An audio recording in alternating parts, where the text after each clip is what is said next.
Okay. So um basically I don't have a whole like presentation, prepared. I really wanted to come on and answer questions and, see how we can be of assistance. But definitely, if you don't know everything that you want to know about the home buying process, Vanessa and I would be more than happy to tell you everything. So I don't know everything that you want to know. So feel free to, ask any questions and then we'll just kind of get started that way. So I guess Nancy, since you're unmuted, how far along are you in the home buying process? Um, let's say I'm not there yet. Okay, that's okay. Have you ever looked into getting pre-approved or not yet? Not yet. Okay, that's fair. Vanessa is a loan officer, and basically she can tell you kind of all of the details, of the loan process. And I am a realtor, and I can kind of help with all of the details of the home buying process. If it's okay with you, I know Daniel is another agent in my office. So he probably won't have a lot of questions. He's probably just going to be here kind of, just learning. So I want you to know that this is a safe place. Okay. So, Okay, what what has been holding you back at this point? Is there anything that, you're kind of curious about? yeah, I'm just curious to see how it works, and I'm hoping to see if the house market is gonna go a little more down, or how things are gonna be Okay. in the next few months. Okay. Are you thinking that you would like to get started here pretty soon? Or kind of waiting for the market possibly? No, it'll depend if I find a house that is what I'm looking for. Okay. Okay. All right. So normally Vanessa and we will do these events and stuff and be here basically to answer all your questions and walk you through the entire process. But normally the part that I recommend is talking to someone like Vanessa, or talking to specifically Vanessa if you'd like, and basically kind of checking into your credit and your situation. So if it's okay, I can always let Vanessa ask you a couple of questions and kind of help you see, I guess, what other things you'd like to know. How about instead of asking questions, I just kind of go through what a pre-approval is and what it means and all of those things, kind of what I do. Yeah. So that you have a good understanding of what a loan officer actually does versus what you hear about loan officers, because there's a big difference between the two. So getting pre-approved and talking to a loan officer, basically what we do is we build a loan around your specific credit, income, assets, criteria. There are lots of loan types. There's FHA, conventional, VA, jumbo loans, I-10 loans. Uh-oh. Well, I'm sure she'll be right back. Okay, well, until she gets back, we'll just kind of chat, I guess. So when you're going through the process of getting pre-approved, what she was kind of working on saying, I think, is that there's a lot of different options, and there are a lot of different types of programs and stuff. So kind of depending on where, like there's one particular program, it's a USDA loan. And with that one, if you were to buy pretty much anywhere, like in the lower valley, there's some areas of, Yakima and that sort of thing, but a lot of the rural areas are where it is. Anyway, it can be basically it's a zero down program.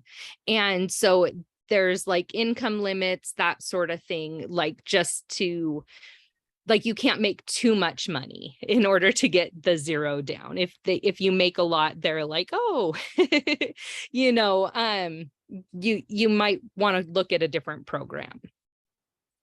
Do you know by any chance what is the threshold for these USDA?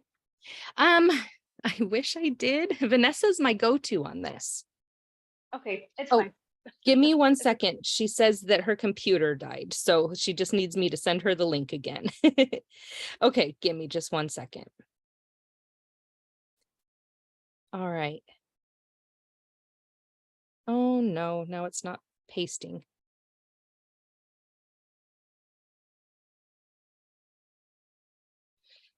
Oh, goodness gracious. Okay. Give me just 1 second. I'm sorry, guys. It's okay, you're fine. Okay, where is Vanessa? Shoot. Things are not working the way I want them to right this second. Okay. You'll see me turn a different color of red as I struggle to get this going here. Okay.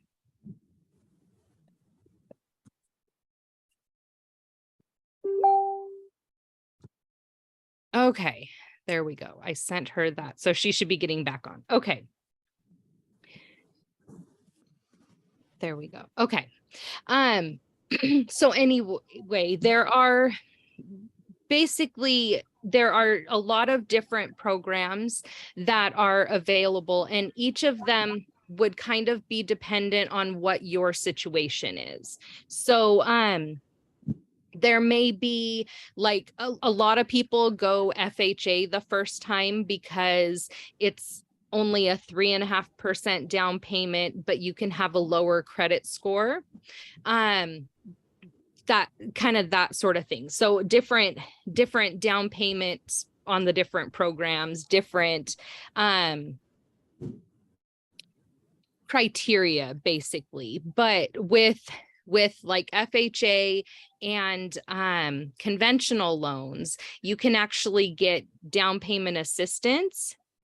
And with that, normally it, like if you have a credit score of a 620, then you could qualify for down payment assistance.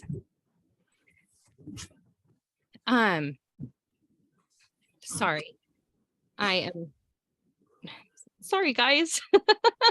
I have this message keeps coming in and it's not working. Okay, well, she'll be back.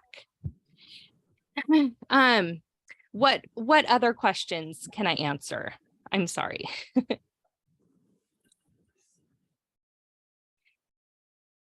Are you able to hear me? Oh, yes, I am. Hi Okay. there. Hi, I'm Guillermo. Hi, Guillermo. I'm Corey. Nice to meet you. Nice meeting you. Sorry, I have my camera off. I'm a little shy. Well, look, I was going to say, well, look at me. I'm sitting here and I'm getting red from not being able to send someone a message. So you're perfectly fine. All right. I guess I'm new to the process, and I was just kind of wondering about down payments and stuff. Okay. But I'm also wondering about the interest rates. Okay. They are high right now. But the prices of the homes seem to be going down a bit. Exactly. And so, I mean, I'm sure doing this, you kind of see a trend. I feel like it's best to buy at a lower cost, and you can always refinance. I mean, even if it's at a higher interest rate, Exactly. and you can refinance later down the road. But my question is, once let's say you qualify for a loan and everything is kosher, you buy a home, how are the interest rates adjusted, or are they not adjusted once you get a loan? Would you pretty much have to refinance down the road?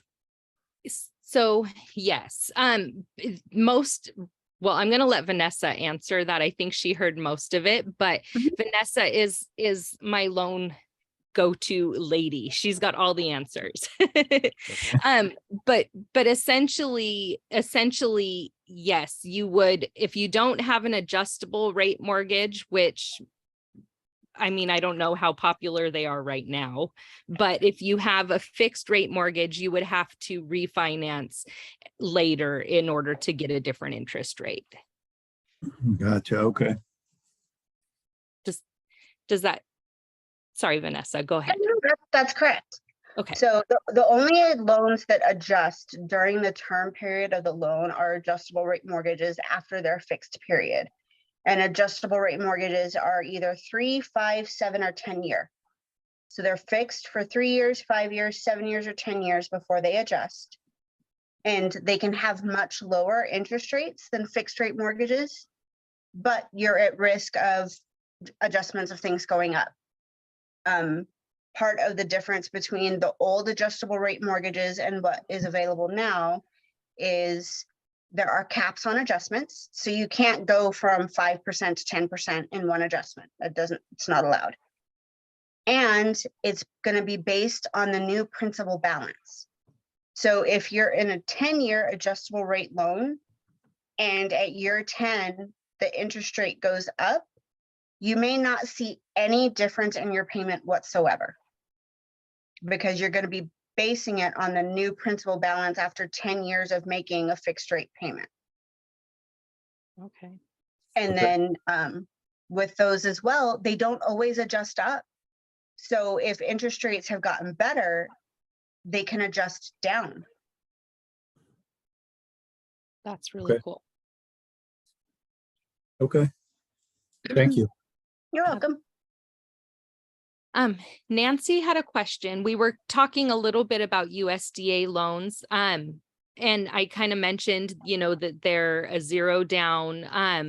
And I was mentioning that they do have kind of income limits, that sort of thing. What do you know as far as the income limits, like whereabouts are those? So income limits are going to be based on the zip code, Okay. and they're going to also be based on the household size. So if you're a single person making $100,000, you're not likely going to qualify for a USDA loan. But if you're a 6-person household with a combined income of $100,000 for everybody in the household, you may qualify. So it just depends. The one thing about USDA loans is they are the only loan that if the house comes in higher than the purchase price, you can roll your closing costs in.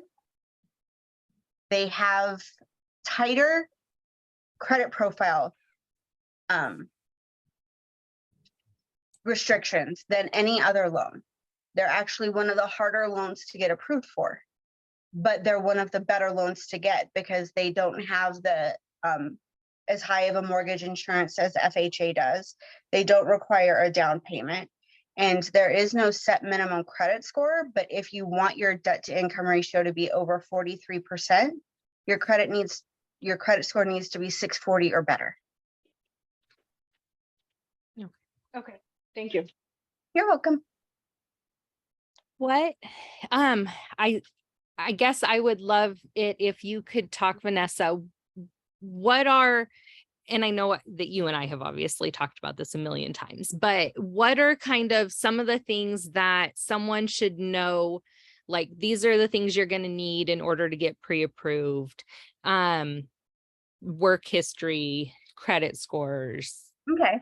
So for work history, you need 24 months of work history. If you've been in school counts. So if you've been in college and you graduated and you start in a career, then the amount of time you spent in school acts as work history. You'll need to have proof of income. So W-2s, pay stubs. If you're self-employed, you'll have to have at minimum, for the most part, 2 years of self-employment income. That doesn't always mean that we'll need to use 2 years, but it's always better to have that just in case. A lot of the requirements on documentation is loan specific. Like an FHA loan, if you provide written verification of employment, then we only need one pay stub. We don't need W-2s. Hey, There are Vanessa. things that we can do as far as what documentation you need. Nah. A VA loan requires tax returns, even if you're a W-2 employee. So it just depends upon what kind of loan you're going to get.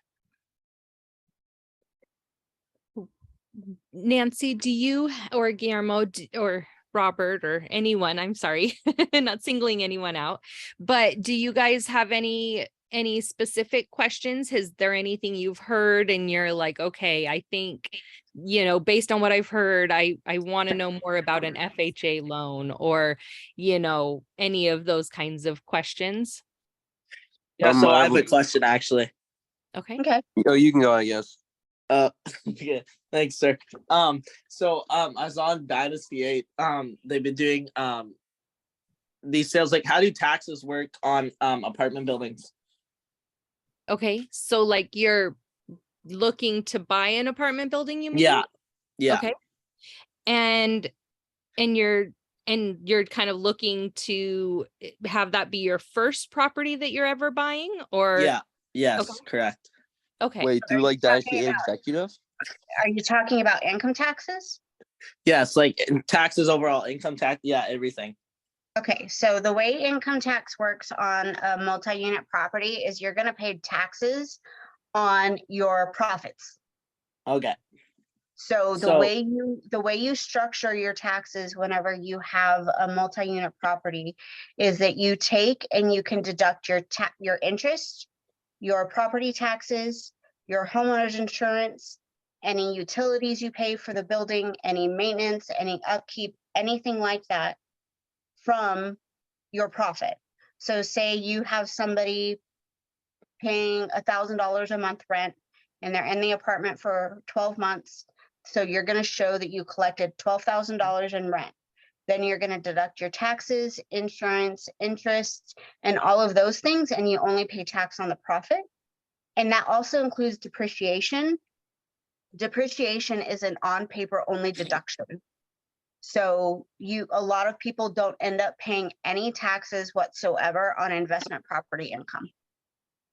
Okay, so Motors Mutual have me like covered I with have a question. insurance.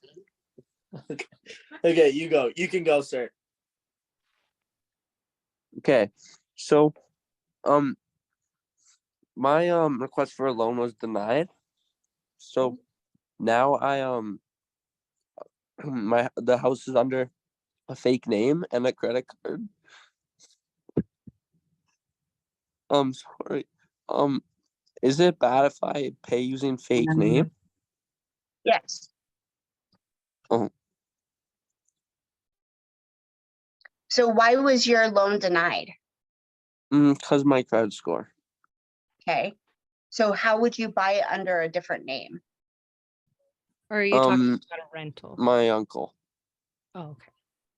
Oh, so your uncle would buy it on your behalf.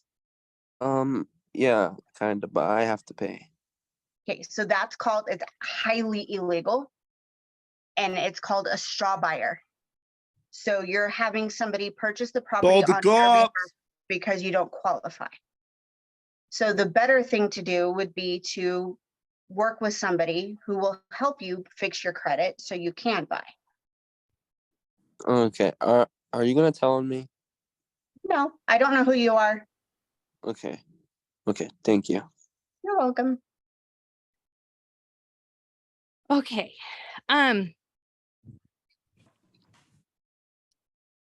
I have completely lost my train of thought. Okay, so I guess my thinking in all of this is I want to kind of help people see how they can buy and see how we can help benefit them. And so for me, when I heard the question about, buying an apartment building or a multi-unit building, it kind of brought up something that I found always very interesting. And if I had known about it when I was getting started, I probably would have gone that way, right? Which is, I'm sure Vanessa can talk about it, but basically when you are buying a property, your first property, and you can buy it as a first time home buyer, but you can buy multiple units and pay what, I'm sorry, 3.5%, right?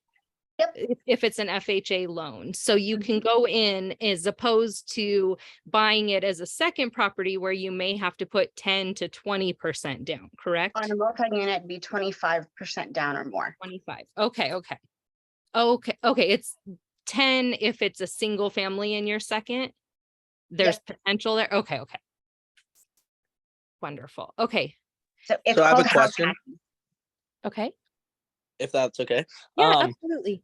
so if you're, let's say you're looking to buy like a storage unit or like a bunker, Okay.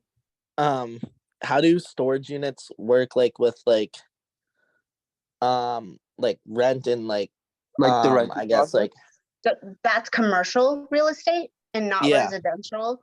So that's gonna be something like that. I don't think, I wouldn't know anything about the financing on commercial because it is extremely different than residential. you can't buy like bunkers without like the government and cops knowing. I would guess not.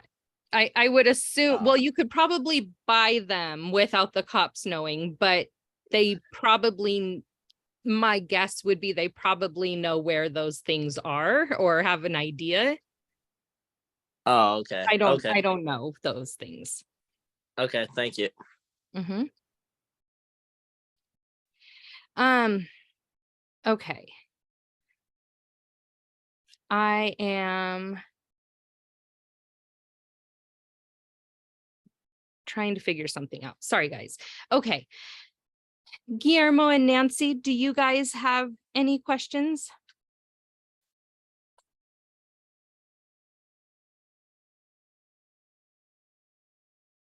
Well, I am kind of curious, based on what you see, would you say that prices are going down? Is this a trend that you think will continue? I mean, I'm looking at buying my first home, and I've been looking for a while, and I need to just start the process, becoming pre-approved and all that. So I'm trying to get some things together, but some of the properties that I've been looking at do seem to be dropping in prices. I mean, I see, things like price drops like $35,000, $20,000, $10,000. And I think it's just because they're sitting on the market for quite a while. Right. I mean, based on what you're seeing, and I mean, you do this, so would you say that that trend may continue? I mean, I know it's hard to know for sure, but To be honest, that's kind of the norm though. Like what happened during 2020 and 2021 is not normal. It's not normal for a single house to get 100 offers within a week. It's not normal for a house to get sold within 48 hours. What you're seeing now is what the market looked like 2, 3, 4, 5, 6 years ago. And what's more of an even market. It's not really a seller's market. It's not really a buyer's market. There's equal weight. So it's not really a severe decline. It's just back to normal, which everybody was so used to the fast pace of the way things went over the last, 2 years plus, that it seems unusual, but it's what happened before. okay. I feel like, what I'm seeing in our marketplace is that, prices do seem to be coming down, but there is some deception, maybe, like it looks deceiving in the way that that's happening. And what I mean by that is, we are looking at houses that, are maybe looking like they're coming down in price, but they're still higher than where they were, a few years ago. And then also, as an example, I listed a property a couple weeks ago and we listed it at 200,000. When we got offers on it, all of the offers were still over the asking price, which, you know, kind of pushed up the value some. So, you know, when you see a listing listed at a lower price or even dropping in price, that doesn't mean still that they may not get multiple offers and that sort of thing. I don't know if that makes sense, but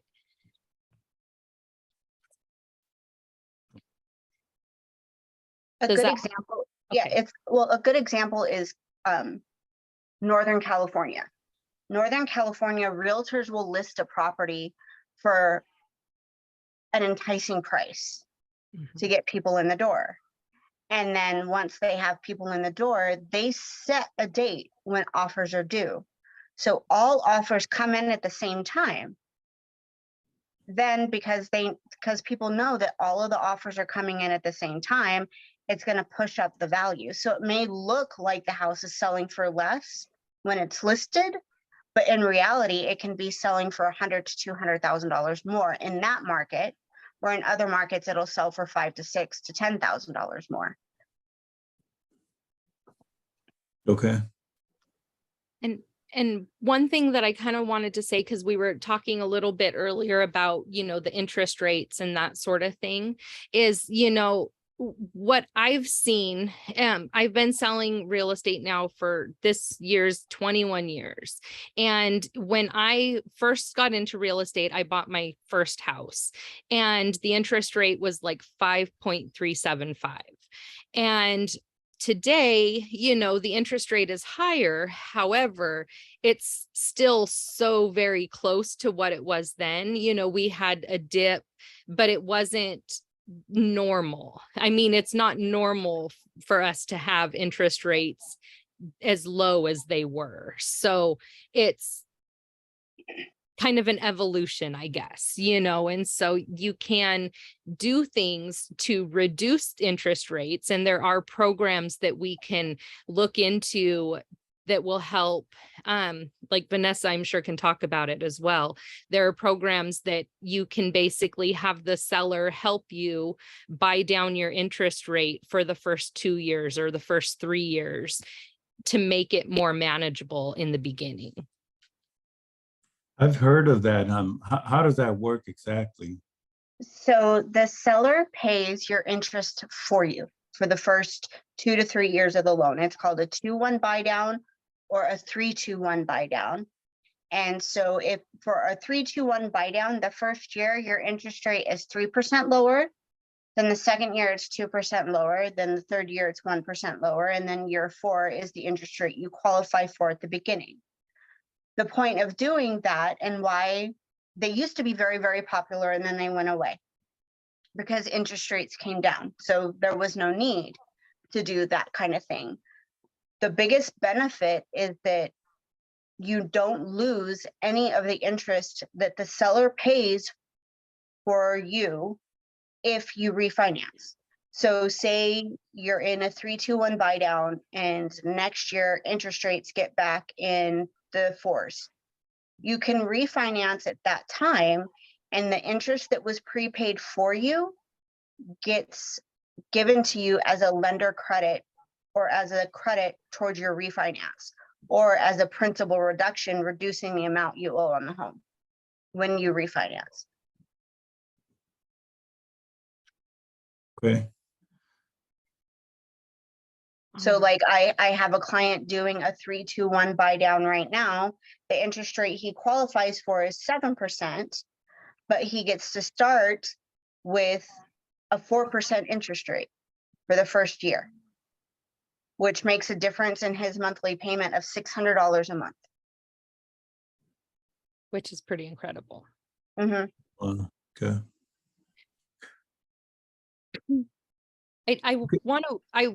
I just want to quickly just say I kind of got, I'm not to be a bad host, but I uninvited a couple of guests that we had that were feeling a little too much like they weren't really here to get questions answered that were legit, in my opinion. So I just want to apologize to you guys for that distraction.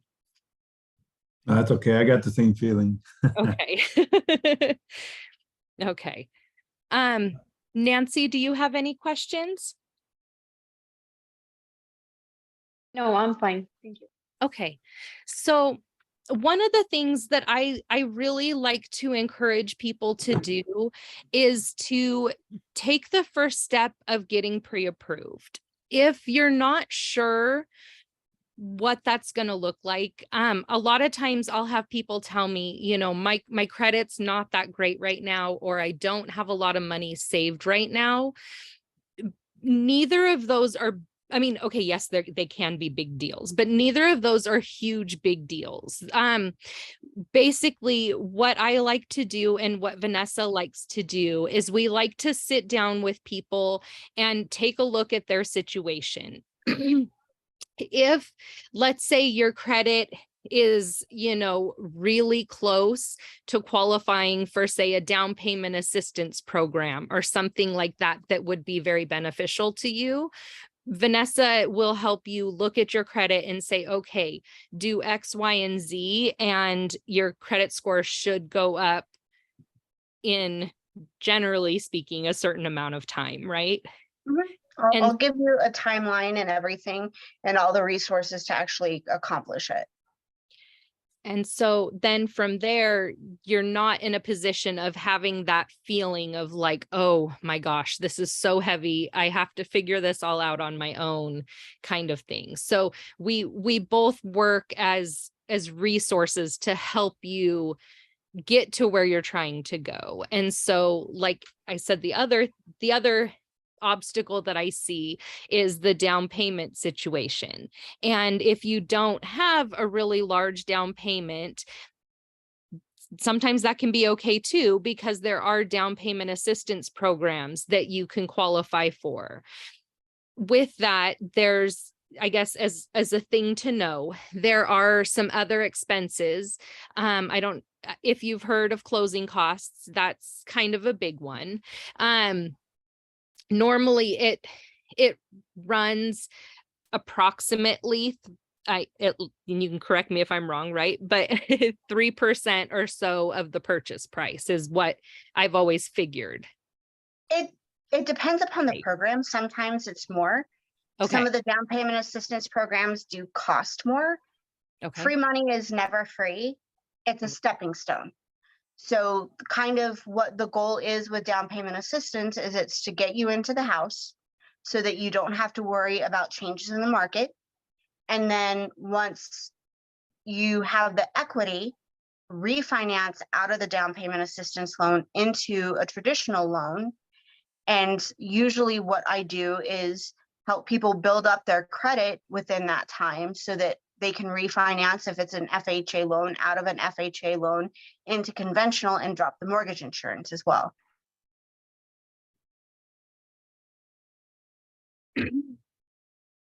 Guillermo, do you have any, have you had any thoughts on, you know, if you would need to get help with down payment assistance, or like, do you have, you know, a big tax return coming? Like what situations, and you don't have to tell me, but kind of how could we, is there an area that you see that we could help you move forward, I guess is what I'm trying to ask. Well, no, I wish I had a big tax return coming. I mean, don't we all, right? Right, exactly. But no, I just really just have to start the process. I got to start looking at these things and trying to figure out what I need. But as I'm listening to you, this down payment assistance programs, is that, I mean, I've heard of the first time home buyers loan, which I guess from what I've heard is up to $10,000. Like, and this $10,000 are like interest free, is what Yeah. I've heard. I don't know if it's true or Yes. not. Yeah, that's what thing? down payment assistance is that's what everybody calls a first time home buyer loan is down payment assistance. And it depends upon the program. Some programs, the assistance is free and forgiven right away. Sometimes it sits on the loan for 30 years at 0 interest, and then you have to pay it once the home's been paid off or you refinance, or other times you pay it back. So it just all depends upon the program and your qualifications. Most down payment assistance programs are similar to USDA in that they have income limits. So Okay. depending upon your income, then there's different programs available as well. So like there's a couple of multi-state programs. One is called Chenoa Fund. The other is called the NADA. And then there are state-specific programs. Usually the state-specific are the ones that have the income limits. Okay. And with that, some, because like I don't remember all the details, but the one that's the Washington State Housing and Finance Commission, that one, it's a percentage, is correct? It's not like a set dollar amount. Right, it's a percentage. Most of them are percentages. Okay. The ones that are usually a flat rate, like $10,000, those tend to be more grants that don't have to be paid back. Okay. So there are some that you don't have to pay back. I assumed that it was all money that you had to pay back. No, somewhere. there are some that you do not have to pay back at all. Okay. And another thing, there are the other, the thing that I was going to say that I kind of forgot, lost track, whatever. There are also closing costs, which normally, like a year ago, we were not getting closing costs paid for anyone. What a closing cost is like basically the loan fees, the loan origination, the title insurance, those kinds of fees. And normally a buyer would pay their portion and the seller would pay their portion. Now, what's happening right now because of the market changing is that we're able to get sellers, not in all situations, and it depends on the property a lot of times, but we're able to get sellers to contribute towards the buyer's closing costs. So what that means is that the seller is essentially, in some cases, giving you a gift of $10,000. I mean, it kind of depends on the price of the home, and there's a percentage basically that goes along with that, depending on the loan type, I believe. But essentially, we can get your closing costs paid for by the seller, and so then you're looking at only really coming up with essentially earnest money, which is basically a deposit. And then your appraisal, things like that. So, and home inspection. And so with those things, you're coming to the table with a lot less money required out of your pocket. So if you were to couple down payment assistance with seller paid closing costs, you could be coming to the table with very little money out of pocket. Okay. So I have another question. So once you do get a loan, how long before you can refinance, or is that based on equity? And I'm not sure how that all works because I've never done this before. So there's a few ways and time periods that are impacted by the loan type. So like if you have an FHA loan and you want to refinance, they're going to want to see 6 on-time payments made before you can refinance. Conventional loans, there is no waiting period, but refinancing too soon, you can lose out on a lot of the benefit of refinancing because you do have closing costs on a refinance as well. It can negate any benefit that you have. So as a rule, it's usually better to wait at least 12 months before refinancing, and then you do have to have a certain amount of equity. So for a conventional loan, you can refinance at 97% loan to value. So if you have a down payment assistance loan and you have the assistance portion as, sorry, as a silent second. When you refinance, that has to get paid back and it's combined with the first mortgage. So you need to make sure that you have enough equity to cover both. Same thing goes with FHA. If you're refinancing out of an FHA down payment assistance loan into a conventional loan, or even another FHA loan, you have to have enough equity to be able to combine the down payment assistance with the first mortgage.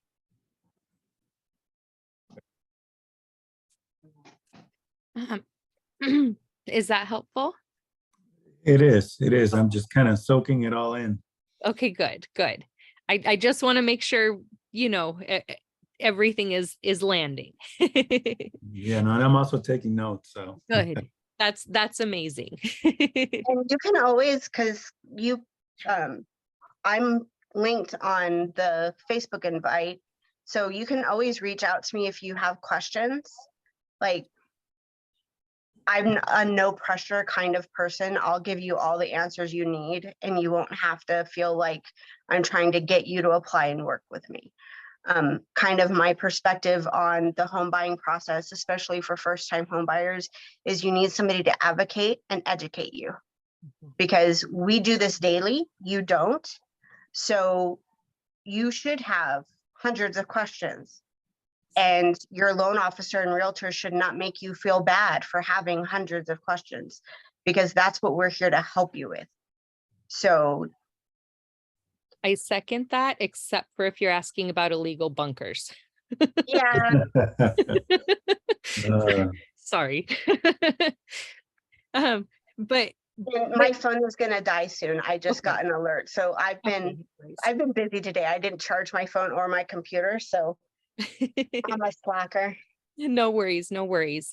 Well, I want to you know, kind of let both of you guys know. I mean, we are here to answer any questions at any time, and both of us are no pressure.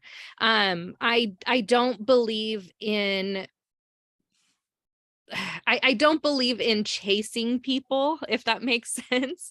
You know, if you feel as though you're ready to get started in the process of buying a home, I will be your biggest cheerleader. But if you are like, okay, Corey, I have to save some money and it may take me a few months, you're not going to have me knocking on your door or calling you constantly saying, okay, so how's that going? Because I've been there and it's not fun.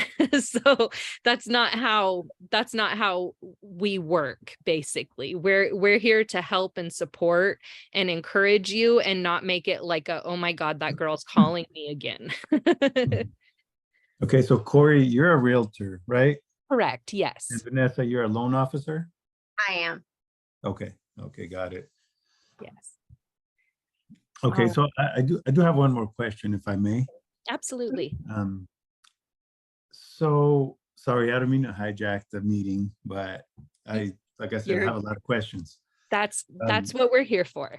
Okay, so if you're thinking of buying a home, well, I mean, if I'm thinking of buying a home with someone else, and I'm a first-time home buyer, she's not, would we still be able to qualify for some of these programs? Even though she's already owns a home, this would be her second home? Yes. Okay. Yes, you would. Are there Okay. any stipulations there, or it's, I mean, I'm just curious for me. So it depends. There are some stipulations there. There also, it's going to depend upon how far away the other property is, what you're going to be doing with the other property, if the plan is to sell or rent it out. And it depends upon the assistance program. So like Chinoa Fund and the NADA, they will allow for a second home. They'll even allow for a 2-unit property. But some of the state programs, because I'll have to recheck for the Washington one, don't allow you to have your name on title at all, unless you're like a non-occupying co-borrower. So if you're going to buy with someone and they're going to co-sign for you, then they can own a house. But if they're going to be moving into the property and owning it with you, then they may not be able to own a house. So This it all just depends upon the program. Okay. All right. Well, I guess I'll give someone else a chance to ask questions. Well, and you're perfectly fine to keep asking. So I know that Angie, I don't know if Angie has questions or anything. I know Daniel is here kind of just observing. So Angie, do you have any questions?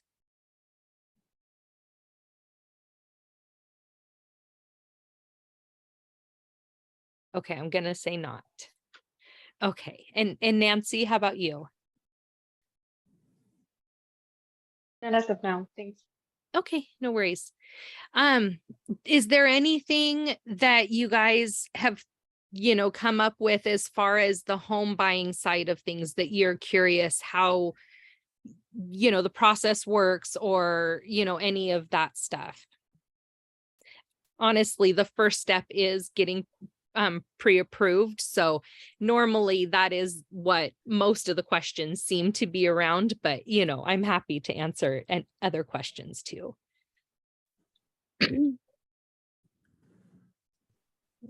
I don't have any more questions. I mean, I feel like I had some more, but maybe I just kind of, I'd lost a couple of them, but I do have your contact info, so I can always reach out. In fact, I think I will anyway, just because like I said, that's where I want to start. I want to start at the financing because I've seen a couple properties come up and it's like, if only I was there already, I could have jumped on it. Exactly. And that's important. It's very important to have all your ducks in a row so that as soon as something does come on the market, you can say, okay, you know what? This is the one and I'm going to pull the trigger. Oh, no worries, Angie. So I'm going to go because I have 1% left on my battery. Absolutely. If any of you want to reach out to me, you're welcome to. And Corey has my phone number. So you're welcome to text me or anything and reach out to me on Facebook. I'm happy to answer questions. Okay, great. Thank you. All right. Thanks, guys. Have a good night. Good night. You as well. Bye. Thanks, All right.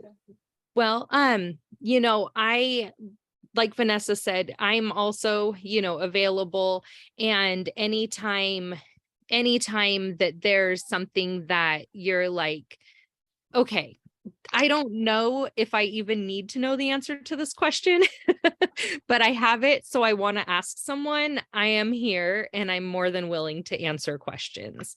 I get questions sometimes, that I have no idea how to answer, and it's something that maybe an attorney can answer, but I have those resources as well. So anytime you find something and you're like, okay, this is a real estate question, I want you to think of me and I'm more than happy to answer it for you. Okay, great. Okay. All right. Well, are there any more questions at all? Is there anything that, you heard tonight that you're like, okay, this maybe is something I can do? Well, personally, I feel like it's something I just have to get some things together, but I will be reaching out for some help, with some resources or whatnot. Absolutely. Okay. But as of right now, I can't think of any questions. Okay, well, that's perfectly fine. I want to apologize for, the distractions. I have not run into that before, so it was an experience, but I appreciate you guys coming and hanging out and asking questions, and I hope that everything that you were curious of got answered. I do think that I will be doing some more of these events just to kind of get in front of more people, invite more people in and kind of help more people. So, even if you feel like, okay, I got all my questions answered tonight, which just isn't, I know you'll come up with more, but even if that was the case, you could feel free to come back at any point and join me again. And are you guys, Nancy and Guillermo, are you both in the Home Buying Made Easy real estate Facebook group? I feel I am. I know I am. I think that's why I Okay. found you. Okay, Okay. okay. Just want to make sure. Okay. And Nancy, do you know if you are or not? I think I am. Thank Okay, good, good. Okay, just I want to be sure that, you know, I can stay in front of you guys and answer any questions and that sort of thing. And because I know that I had another Facebook group that I was posting into, so, you know, it could have been in there. So I just want to be sure. Okay, well, again, I'm happy to help at any point in time if you guys have any questions. If you would like, we can always set up a time to go over, you know, to sit down one-on-one and kind of go through your situation and look at, you know, things like credit score and, you know, kind of just sitting down and just saying, okay, my credit score is a 610. What do I need to do? You know, we can figure that out and get you guys to the next step. So at any point, if you guys feel like you're like just this close and just need a little boost, we're here to help. Okay. All right. Thank you. You're very welcome. You guys have a great night, and let me know if there's anything I can do to help. All right. Good night. All right. Good night. Bye. Good night. Thanks. Bye. Bye-bye.